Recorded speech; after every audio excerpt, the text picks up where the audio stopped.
आज की कक्षा में आप सबका स्वागत है। आज हम लोग पढ़ेंगे सुप्रभातम संस्कृत पाठमाला क्लास 6 का 14वां पाठ। इस पाठ में हम लोगों को अपादान कारक यानी पंचमी विभक्ति के बारे में पढ़ना है। इस पाठ का शीर्षक है परिश्रमात् विना सफलता न भवति, यानी परिश्रम के बिना सफलता नहीं होती है। आप यहाँ देखेंगे कि बिना के अर्थ में पंचमी विभक्ति का प्रयोग किया गया है। परिश्रमात् बिना सफलता न भवति।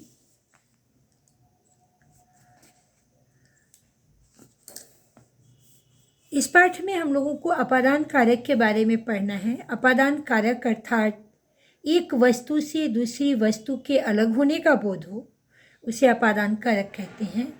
और जिस वस्तु से अलग हुआ जाता है या अलग कोई वस्तु होती है तो जिससे अलग होती है उस वस्तु में अपादान कारक का बोध प्रयोग होता है, न कि अलग होने वाली वस्तु में। आप देखेंगे उदाहरण के द्वारा।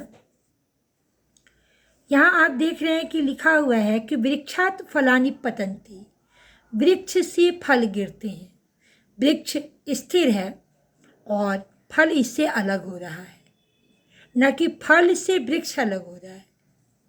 वृक्ष स्थिर है तो जो स्थिर वस्तु हो, यानी जिस वस्तु से कोई वस्तु अलग हो, तो जिससे अलग होती है उसमें पंचमी विभक्ति अपादान कारक होता है। इस बात को आप ध्यान में रखिएगा।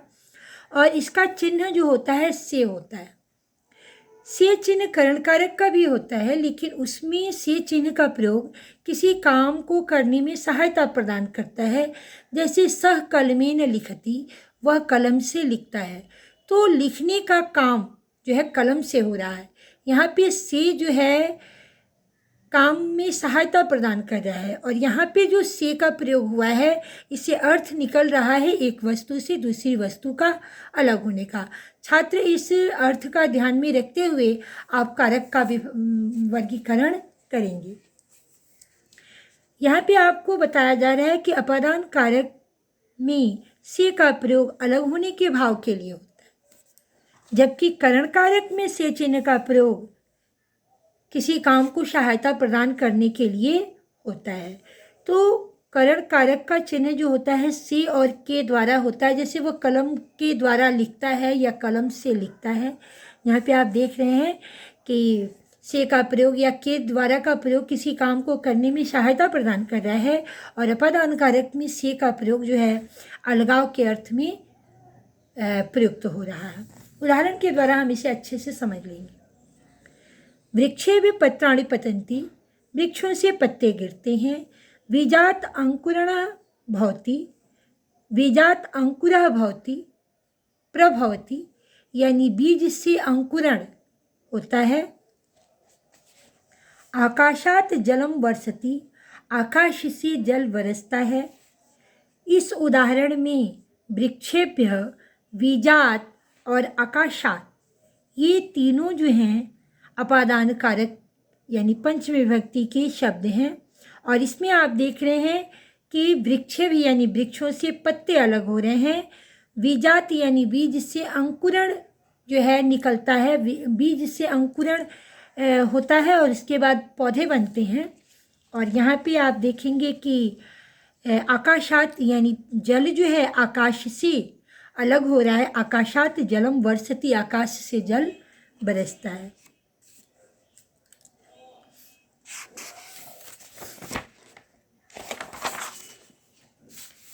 इस बात को हम कुछ अन्य उदाहरणों के द्वारा देख लेते हैं। परिश्रमात् बिना सफलता न भवति, परिश्रम के बिना सफलता नहीं होती है। अहम विद्यालयात् आगच्छामि, मैं विद्यालय से आता हूँ। यहाँ पे विद्यालय से अलग हो रहा है, इसलिए यहाँ पे विद्यालयात् का प्रयोग किया गया है। विद्यालयात् वही वृक्षाः सन्ति, विद्यालय के बाहर वृक्ष हैं। यहाँ वही के अर्थ में पंचमी विभक्ति का प्रयोग किया गया है।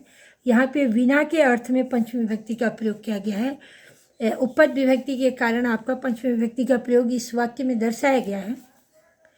महिला उद्यानेभ्य फलानि आनयति, महिला जो है उद्यान से, बहुवचन में है, उद्यानों से फलों को लाती है। पत्राणि वृक्षेभ्यः निच्चैः पतन्ति, पत्ते जो हैं वृक्ष के नीचे गिरते हैं। फले वृक्षाभ्याम निच्चैः पततः, फले यानी दो फल, वृक्षाभ्याम यानी दो वृक्षों से, निच्चैः यानी नीचे गिरते हैं। पथिका नगरात् प्रातः आगच्छति, पथिका यानी यात्री, नगरात यानी नगर से, प्रातः यानी सुबह, आगच्छति आता है। पथिको दो पथिक, नगराभ्याम दो नगरों से, प्रातः आगच्छतः सुबह आते हैं। पथिका नगरेभ्यः प्रातः आगच्छन्ति, अनेक यात्री नगरे भी यानी नगरों से, बहुवचन में, प्रातः आते हैं। आप यहाँ पर देखेंगे कि वचन के अनुसार शब्द का प्रयोग दिया गया है। कर्ता शब्द को देखेंगे, पथिका, पथिको, पथिकाभ्याम। यहाँ पे आपका पंचमी विभक्ति का प्रयोग हुआ है एक वचन में, नगरात, नगराभ्याम, नगरेभ्यः। और यहाँ पे क्रिया है आपकी तीतः अन्ति यानी आगच्छति, आगच्छता, आगच्छन्ति। तो यहाँ पे वचन के अनुसार शब्दों का प्रयोग करके आपको बताया गया है। स्मरणीय बिंदु में आप यहाँ ध्यान देंगे कि विना एवं वही के अर्थ में द्वितीया, तृतीया और पंचमी विभक्ति का प्रयोग होता है। विना और वही के अर्थ में द्वितीया, तृतीया और पंचमी विभक्ति का भी प्रयोग होता है। वार्तालाप के माध्यम से पंचमी विभक्ति का प्रयोग दर्शाया जा रहा है। भव्यः, भव्य कहता है त्वं कुतः आगच्छसि, तुम कहाँ से आते हो। कुतः का मतलब होता है कहाँ से आते हो। आगमः, आगम। अहम विद्यालयात् आगच्छामि, मैं विद्यालय से आता हूँ। भव्यः, भव्य बोलता है त्वं विद्यालये किं पठसि, तुमने विद्यालय में क्या पढ़ा। आगमः, अहम अध्यापकेन संस्कृतं पठामि। आगम कहता है कि मैंने अध्यापक से या अध्यापक के द्वारा संस्कृत को पढ़ता हूँ, मैं अध्यापक से संस्कृत पढ़ता हूँ। भव्य, अधुना त्वं कुत्र गमिष्यसि, अभी तुम कहाँ जाओगे। आगमा, अहम आपणं गमिष्यामि, मैं दुकान को जाऊँगा। भव्य, त्वं आपणात् कानि आन्यसि, तुम दुकान से क्या या किन चीज़ों को, बहुवचन में कानी है, आन्यसि लाओगे। आगमा, अहम ततः फलानि आनिष्यामि, ततः यानी वहाँ से, मैं वहाँ से फलों को लाऊंगा। भव्य, शोभना, भव्य बोलता है शोभना, अच्छा है, ठीक है। अहम अपि गच्छामि, मैं भी जाता हूँ। तो इस प्रकार से हम लोगों ने इस पाठ का हिंदी अनुवाद किया।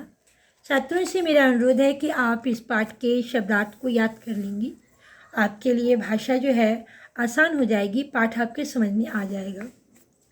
मौखिक प्रश्नों की ओर चलते हैं। पहला प्रश्न है, शुद्धम उच्चारणम कुरुत, शुद्ध उच्चारण करें।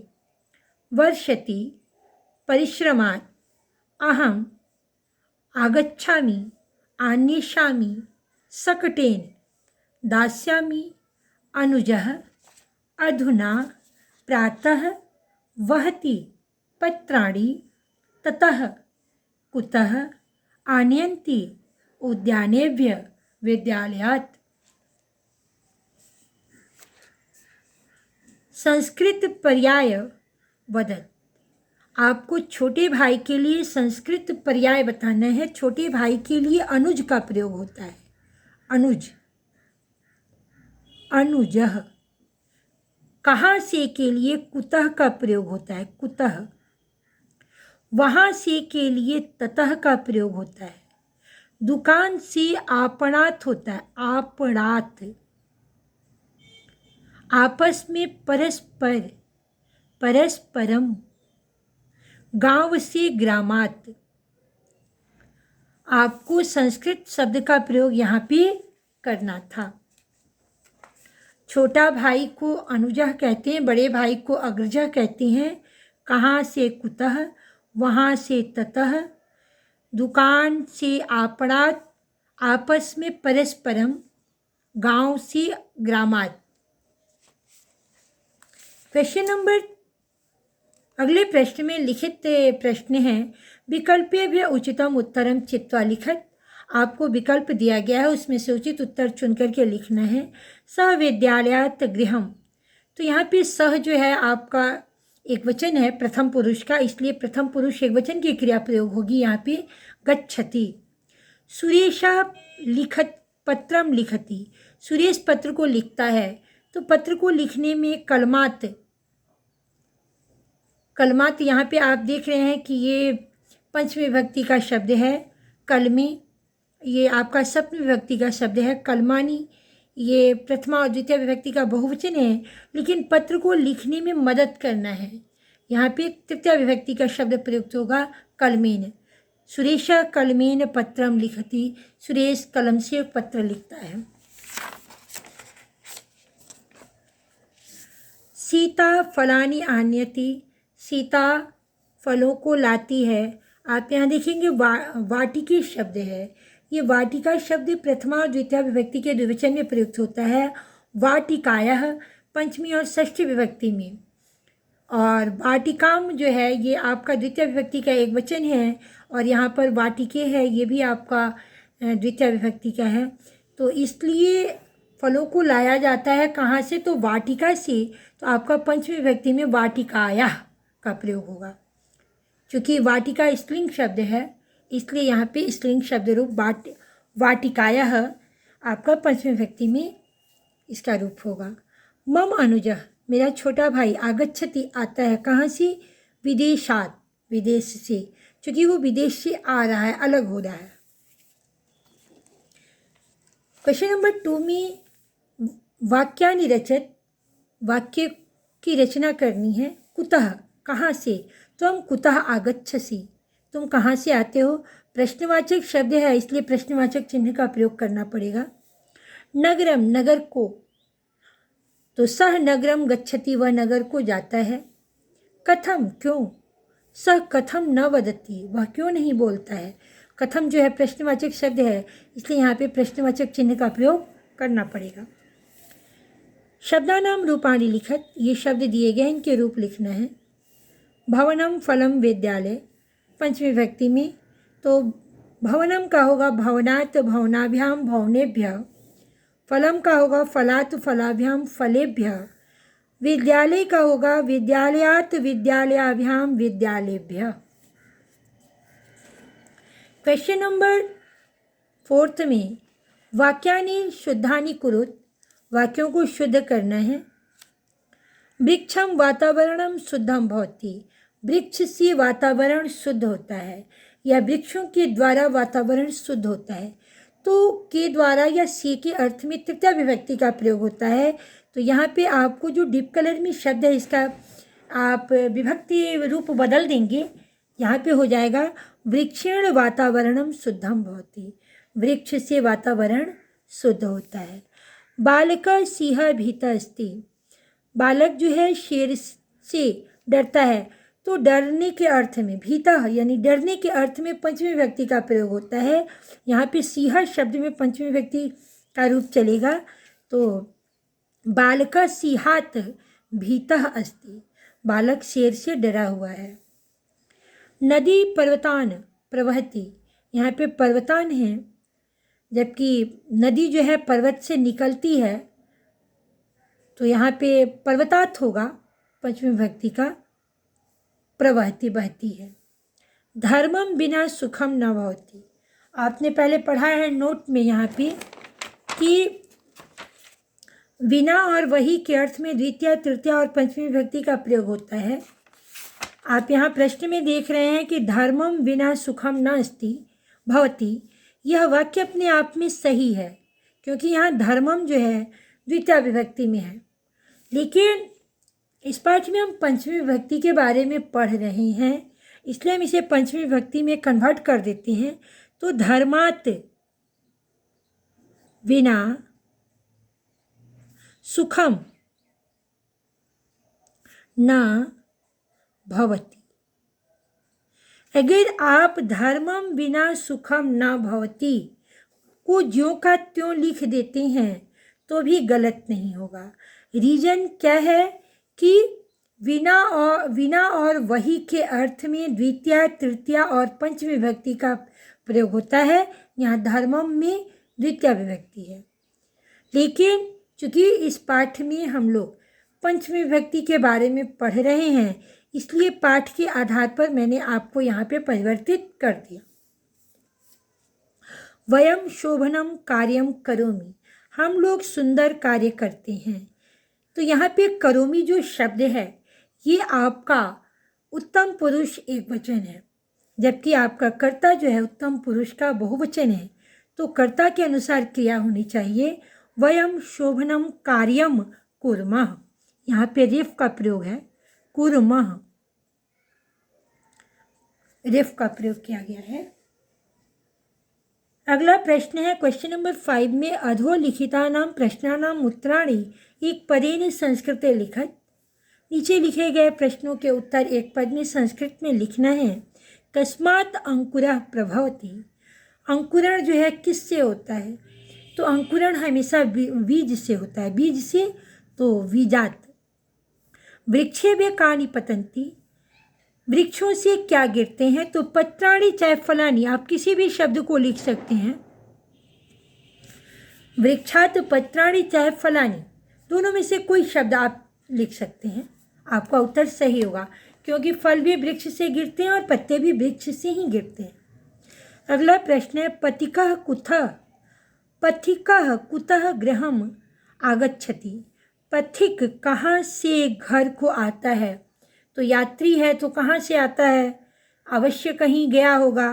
तो आप यहाँ पे किसी भी स्थान का नाम दे सकते हैं, नगरात् गृहम् आगच्छति या आपणात् गृहम् आगच्छति, किसी भी चीज़ का प्रयोग कर सकते हैं, लेकिन आपका शब्द जो होना चाहिए वो पंचमी विभक्ति का होना चाहिए। क उद्यानात् फलानि आनयति, कौन उद्यान से फलों को लाता है? यहाँ पे कह करता है और यहाँ प्रश्नवाचक है, तो यहाँ पे आप किसी भी संज्ञा शब्द का प्रयोग कर सकते हैं। सर्वनाम शब्द का कह के जगह सह का प्रयोग भी कर सकते हैं या किसी नाम का प्रयोग भी कर सकते हैं, लेकिन पुल्लिंग होना चाहिए, क्योंकि कह जो है वो पुल्लिंग है। अधोलिखित वाक्यानां संस्कृते अनुवादम कुरुत, नीचे लिखे गए वाक्यों का संस्कृत में अनुवाद करना है। माला दुकान से आती है, माला आपणात् आगच्छति, मैं शहर से पुस्तक लाऊंगा। तो लाऊंगा यहाँ पे आपका देख रहे हैं कि भविष्यत काल का शब्द है लाऊंगा। तो अहम नगरात् पुस्तक आनिष्यामि यहाँ हो जाएगा, आनिष्यामि, श्यामी, आनिष्यामि। सती शतः सन्ति, शशि शतः शतः, श्यामी श्याव श्यामः। तो यहाँ पे नी धातु है, आ उपसर्ग लगा है लाऊंगा के अर्थ में, इसलिए आनिष्यामि। मैं अहम नगरात् पुस्तकम आनिष्यामि, मैं शहर से पुस्तक को लाऊंगा। यज्ञ से वर्षा होती है, यज्ञ से वर्षा होती है, तो यज्ञ जो है वर्षा कराने में सहायता प्रदान कर रहे हैं। यज्ञेन वर्षा भवति, यज्ञ से वर्षा होती है। छात्र कुत्ते से डरता है, यहाँ पे डरने के अर्थ में पंचमी विभक्ति का प्रयोग होता है, जिससे डरा जाता है। तो छात्रः कुक्कुरात् बिभेति, छात्र कुत्ते से डरता है। फल से फूल और पत्ते गिरते हैं, सॉरी, वृक्ष से फूल और पत्ते गिरते हैं। तो यहाँ पे वृक्ष से फूल और पत्ते गिरते हैं, वृक्षात यहाँ पे होगा पुष्पाणि और यहाँ हो जाएगा पत्राणि,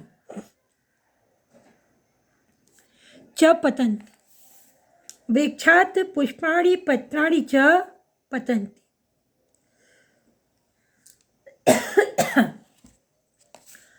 अगला प्रश्न है आपका क्वेश्चन नंबर 7 में, उचित प्रश्नवाचक पद चित्वा प्रश्न निर्माणम कुरुत। आपको यहाँ पे ब्रैकेट में शब्द दिए गए हैं, उचित शब्दों को चुनना है और प्रश्न निर्माण करना है। अहम गृहात वही गच्छामि, तो अहम गृहात वही गच्छामि, मैं घर से बाहर जाता हूँ, तो यहाँ पे होगा अहम कस्मात वही गच्छामि,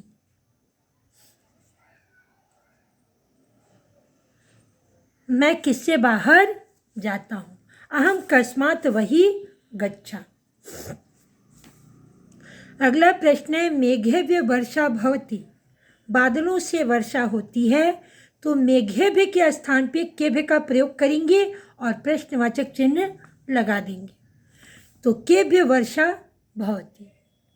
उसी प्रकार से धनात् सुखम न भवति, धन से सुख नहीं होता है, तो धनात् के जगह पे कस्मात् का प्रयोग करेंगे, कस्मात् सुखम न भवति और प्रश्नवाचक चिन्ह, क्योंकि आप प्रश्न निर्माण कर रहे हैं इसलिए प्रश्नवाचक चिन्ह का प्रयोग अवश्य करेंगे। वृक्षे भी पत्राणि पतंती, पत्राणि बहुवचन में है तो पत्राणि की जगह पे कानी का प्रयोग करेंगे और बाकी के शब्द जो हैं ज्यों के त्यों लिख करके प्रश्नवाचक चिन्ह का प्रयोग करेंगे। अहम आपणात् फलानि आनेष्यामि, मैं दुकान से फलों को लाता हूँ, तो यहाँ पे आप देखेंगे आपणात्, यहाँ कुतः का प्रयोग होगा। अहम कुतः फलानि आनेष्यामि, मैं कहाँ से फलों को लाता हूँ। क्वेश्चन नंबर 8 में अधोलिखित विकल्पेभ्यः उचितम उत्तरम चिनोत, नीचे लिखे गए विकल्प से उचित उत्तर चुनना है। तो संकट के समय हमें क्या करना चाहिए?